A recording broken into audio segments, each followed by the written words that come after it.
Hello and welcome to Solent Sports News. I'm Ollie Power, it's 3:30 and these are your sports headlines. Solent University's Zach Mohammed has been selected to compete at the 2023 World Athletic Cross-Country Championship in Australia.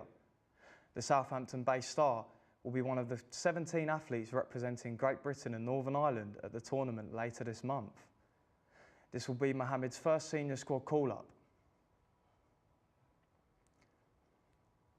The Solent Redhawks played their final home game of the regular season last Sunday. They face Reading this weekend in a top-of-the-table matchup. Reporter George Venn has more.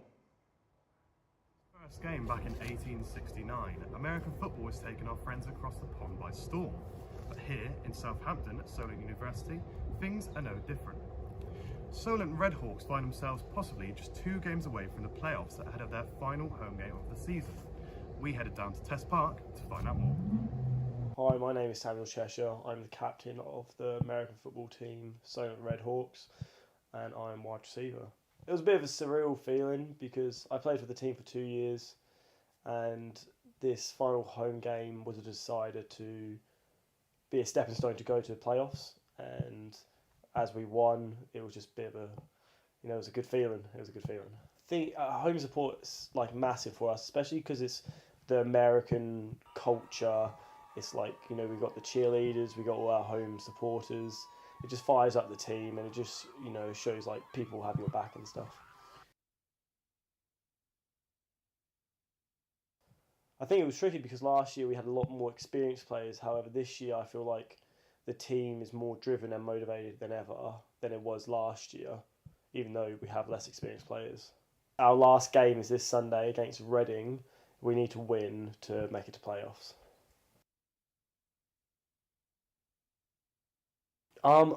Truth be told, I don't know. I think if we make the playoffs, I think we have a good chance of winning maybe the first round.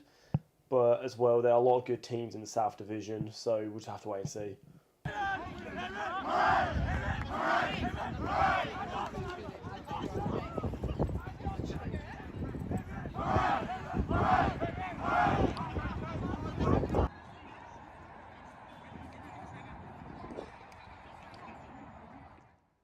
Southampton's bike park has finally reopened to the public.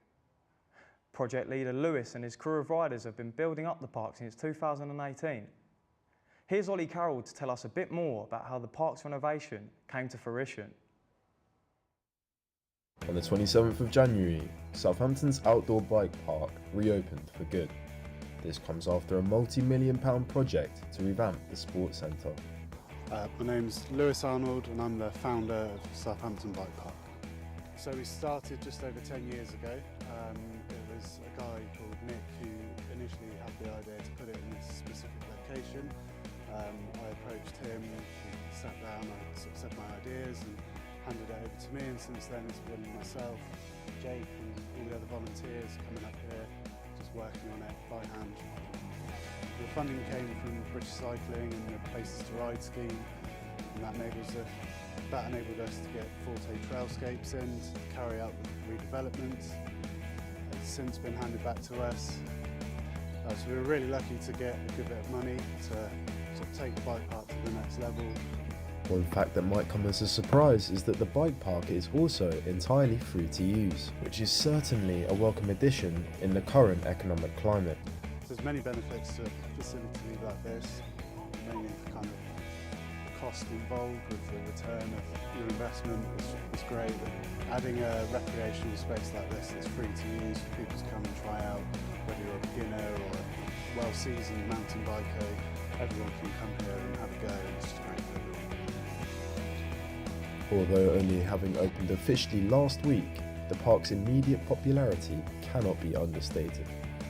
This has definitely been the busiest winter we've ever had, but that's mostly down to the work we've had done with the all-weather trails.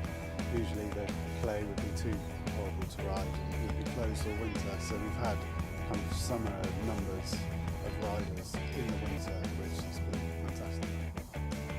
Despite so much work already being put into the park, Lewis is under no illusion that the job is fully done yet. It'll never be finished. So, as you can see, we're here, there's always stuff to do. I mean, I've always built trails ever since I was 14 years old, so to have a spot that's been given to us to kind of go at it as we would, and to see it develop into what it has over the 10 years and a bit, it's amazing. Yeah, it's great.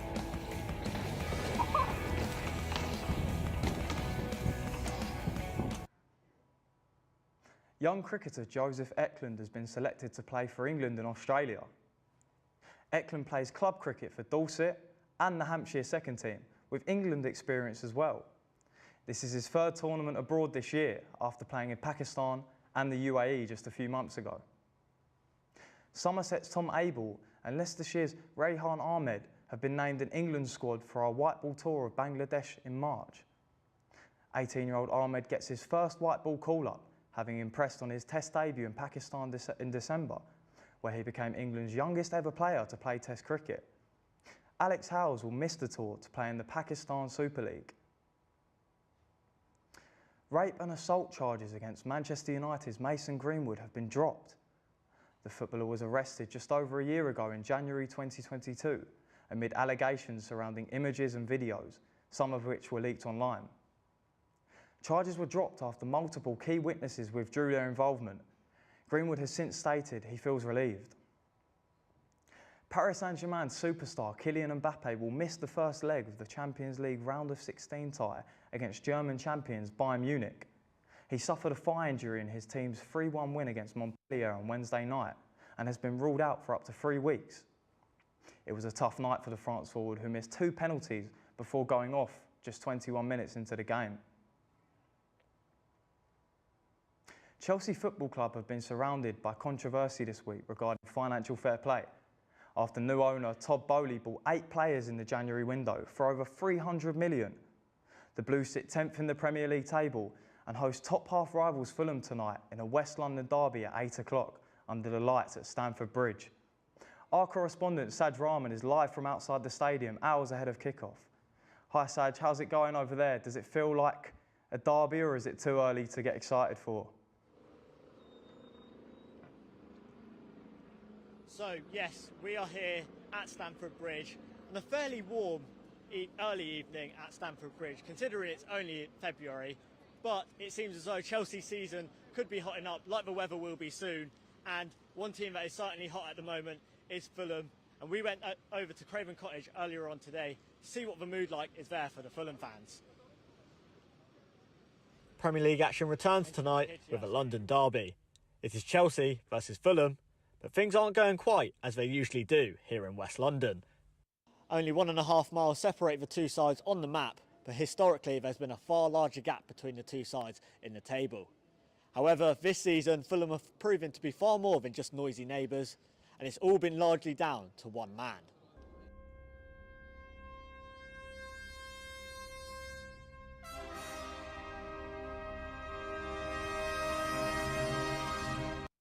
While he may have scored this penalty and look ever so slightly like Alexander Mitrovic, it is not actually the striker himself. But it's Dylan Shavas, a Fulham fan and Fulham-focused podcast host who has been very impressed by his team showing this season. So Dylan, how good has Mitrovic been this season? Can't put it into words really. He's had an incredible season, countless goals and countless memories for the fans so far. The last minute winner against Brentford here at the Cottage early on in the season really sticks in the mind, but he's been a crucial player. He's absolutely essential to any success we're going to have this season. Of course, and you beat Chelsea here. We did. 3 weeks ago now. How good was that game for you? So, I've been coming here for 15, 16 years now. That's got to go straight up there alongside the Juventus game, the Hamburg game, and that famous Europa League run in 2010 as one of the best nights I've had supporting Fulham. To be able to finally say I've seen my team beating Chelsea, it means more than I can say in an interview, to be honest with you. What are your opinions on Chelsea's spending now going into this game? It appears scattergun, and time is going to tell, whether they've made the correct investment. I have to say, I don't think Enzo Fernandez is a £105 million player. But when your pockets are as deep as Todd Boehly's, no one's setting the rules. They've somehow found a way to spend all this money, and time will tell if it's the right decision. All I know is that going into the game, Fulham are 7th, Chelsea are 10th. Let's see what happens tonight. I can't wait. While things may be going smoothly here, but over here on the blue side of West London, things have been going far less smoothly. Chelsea spent a total of £323 million in the January transfer window. £88.5 million saw Mykhailo Mudryk choose Chelsea over Arsenal, while big money from Bowley helped his team acquire a total of 8 new players in total, including the likes of João Felix, Benoit Badiashile and Noni Madueke. But most notably, on deadline day this week, Chelsea broke the British record for the most expensive signing by bringing in Enzo Fernandez, and the Argentine could make his debut tonight at Stamford Bridge. So yes, Enzo Fernandez's deadline to be signed off to play tonight is 4 p.m. and we've heard from what the Fulham fans think, and I'm delighted to say that I'm now joined by Ellie Collins, Chelsea TV's presenter. So we'll get into asking you a few questions, Ellie. So Enzo Fernandez, what a crazy few weeks, got the signing over the line. How excited are you to see potentially Enzo and co playing tonight? Yeah, I mean, I think anyone that's a Chelsea fan would say that they're extremely excited to see Enzo play. I don't know if he will. I think Chelsea obviously did quite a good job in trying to hide Enzo potentially from our training photos, but I think he might have been in there, so fingers crossed he does play today, because I think it will make the world of difference. And I think it's fair to say that obviously the mood around Chelsea hasn't been too great before the January transfer window. How excited are you and how hopeful are you that these signings can potentially uplift the mood and maybe get the players playing again? Yeah, definitely. I think it's exactly what we needed, to be honest. Like, since the start of the season, it's been bleak, to say the least. And then we obviously had the World Cup break, and I think it was a much needed break, or what we thought was going to be a much needed break. Come back, obviously played Bournemouth, which looked like it was going to be a very positive start, and then downhill from there again. But I think this sort of transfer window is actually, it feels like a whole new season, to be honest. It feels like we're starting again, and the chances of, you know, potentially getting in that top 4 now, it's looking more likely than it was before, to say the least. But yeah, I think fingers crossed really that Champions League is really where it's going to be at in terms of winning that. It's the hope, I think. Of course, and obviously you were saying we were going for a roller coaster season. 3 weeks ago, Chelsea lost to Fulham 2-1. Will these new signings maybe potentially sway the pendulum back to the blue side of West London? What are your predictions for today's game? I mean, Saj, we're not losing today. Like, this has got a Chelsea win written all over it. Like, looking at the differences, obviously we played a back 5 against Fulham at Craven Cottage, and I think today we'll be playing back 4. We didn't see Badiashile play last time. We've got him now. We can see that him and Thiago Silva are playing well together. So I think that's kind of Fulham's forward covered. Mitrovic is obviously back, which we didn't have before, but I think with that little pair at the back, Chalobah potentially on the right and Cucurella on the left, I think hopefully it's a lot more positive in that department. They did kind of dominate us in the midfield last time, but if Enzo is playing, and that's obviously the hope, I think, again, that's looking a lot more positive. But we're playing a back 4. That gives our attacking options a lot more sort of strength. We'll be looking to attack more. And, yeah, I mean, we saw Mudryk's cameo. 35 minutes he played against Liverpool. And what a 35 minutes it was. I mean, broke the Premier League's speed record, almost scored, created chances, back and forth. He's just on it. So I'm buzzing to see him playing in person, to be honest. So we'll be pitch side. Hopefully we'll have Enzo in there as well. Unfortunately, no Felix today, last game of suspension, but another thing to look forward to. Of course, so that is what Ellie Collins thinks will happen tonight. But before you go, Ellie, we need you to have one special role. We need you to be the referee in some sort of competition. Me, and I'm delighted to say that I'm joined by Dylan again. I thought it was Mitrovic over here. Yeah, our Mitrovic lookalike. And we're going to have a little keepy-uppy competition. I'm going to represent Chelsea, Dylan's going to represent Fulham, and whoever gets the most keepy-uppies, that team will win tonight. So Dylan, do you want to take the honours? Yeah, I'm not being biased or anything, but I'm on side. Right, here we go. My best attempt, everyone. 4, 5, 6, it's hit the ball hard and he's still got it.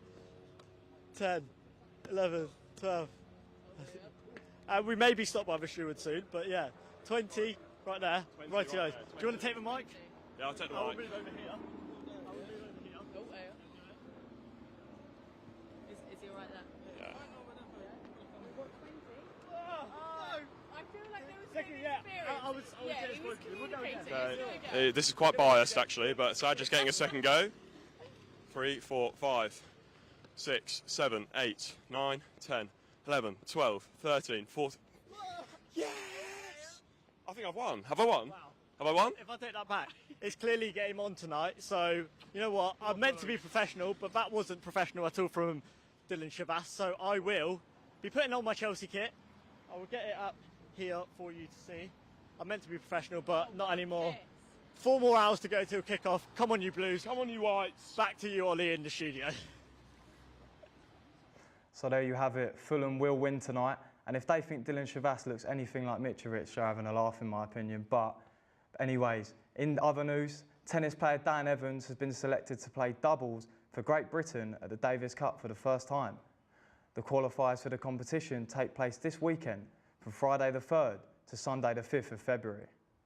The 32-year-old will open the tie against Colombia, playing world number 253, Nicolas Mejia, at 5 p.m. today. Australian and world number 20, Nick Kyrgios, has admitted to pushing ex-girlfriend Chiara Passari in 2021. Kyrgios was publicly apologetic, stating, "I know it wasn't okay, and I'm sincerely sorry for the hurt I caused." The tennis star escaped a criminal record after Magistrate Beth Campbell said, "You acted in the heat of the moment." The Six Nations kicks off tomorrow with Wales facing tournament favourites Ireland in the opening match and England playing Scotland. I'm joined by our rugby correspondent Barnaby Page. Barnaby, how are you? I'm good, how are you, Ollie? Yeah, good. I was going to ask if you could give us a rundown on the upcoming games this weekend. Well, we're starting with 2 brand new coaches for 2 brand new teams. We've got the brand new England coach, Steve Borthwick, replacing Eddie Jones after he was sacked back in autumn. We've also got a return to legendary Warren Gatland, who's for the Wales job, who's replaced Wayne Pivac again after a horrible autumn. And I know you follow it in depth. I was going to ask, what's the team news looking like, the lineups? Well, for England, Steve Borthwick has said that he's going to choose his team based on form. And we've seen that so far with his choosing Joe Marchant over Manu Tuilagi in the centre position, and he'll partner up with captain Owen Farrell. We've also seen a debut for London Irish's Ollie Haskell-Collins as well. So it'll be brilliant he's showing exactly what he wants to so far. And with Wales, we've seen Lee Halfpenny, who was due to play his first game in 19 months. He injured his back in training, so Liam Williams has come in. And would you say, with Ireland being ranked #1 in the world, does that make them the favourites? And what are your predictions for the tournament? Well, look, Ireland are clearly an incredible team. They've shown that for many years now, especially under Andy Farrell. But I think you just can't deny how good France have been. At the minute, their form is good. They've started winning now. They've won the last 6 Nations. They're hopefully going to win it this year for the French especially. And with the World Cup coming up in September on home soil, what better way to do it? Exactly. Thanks for that, Barney. Always great knowledge from him. Undisputed world champion Katie Taylor is set for a homecoming fight against Amanda Serrano in May. The Irish boxer will face Serrano at the Free Arena in Dublin on May 20th.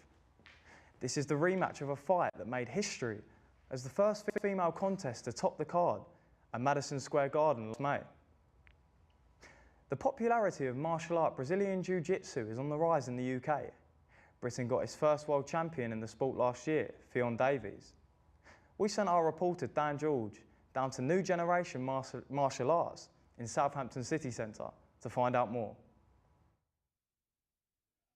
The popularity of Brazilian Jiu-Jitsu has always been closely linked to the MMA since UFC 1 in 1993. This was when a 170-pound Brazilian, Royce Gracie, proved it to be the most effective martial art, as he submitted all of his opponents to win the inaugural championship. And in the UK, the popularity of MMA has skyrocketed in recent years, with British UK champions Michael Bisping and current Leon Edwards stimulating interest. This has trickled down into greater participation in Jiu-Jitsu, as local Southampton coach at New Generations Martial Arts, Adam Wilson, has experienced. Part of the problem, I think, with Jiu-Jitsu is it's not entertaining to watch, so people don't see it so much, but I think as it grows sort of through grapplers getting more successful in MMA, I think people learn it through that. That's how I found out about it, through mixed martial arts, so I think that's a good way to it. But trying to make it a bit more spectator friendly, get people access to it, go, oh yeah, I do this really badass martial art, and then you show someone a video from the world and it's two guys sitting on their bum twiddling their feet. It's hard to convince anyone that's badass. Why do people get into the sport of jiu-jitsu then? Wilson reveals people can change their mind once they get first-hand experience of the martial art. Dubious of self, because a lot of stuff in jiu-jitsu doesn't work for self-defense, and I always think if you're training something solely for self-defense, it's a bit, I don't know, it's hard to motivate yourself. And also, I don't know, speaking for myself, but like the whole mindset of what if I get in a real fight? I'm not thinking about that, but yeah, it seems like a weird mindset to carry around, but I can understand why people do. People get involved in Brazilian Jiu-Jitsu for a number of reasons, to build fitness, self-defense, or just for the enjoyment. But what are some of the many benefits that can come from participating in this growing sport? I wasn't an overly confident person before I started Jiu-Jitsu, but like, I don't know, it sounds really weird and kind of almost like I'm trying to be really macho, but knowing you can, being in a situation where like if something kicks off, you go, I know I can handle myself. That's better because you don't then have to back down in situations where someone's being a dick. You know what I mean? So that, yeah, obviously the health benefits, because it's like I find exercise boring. Like running on a treadmill, I hate it.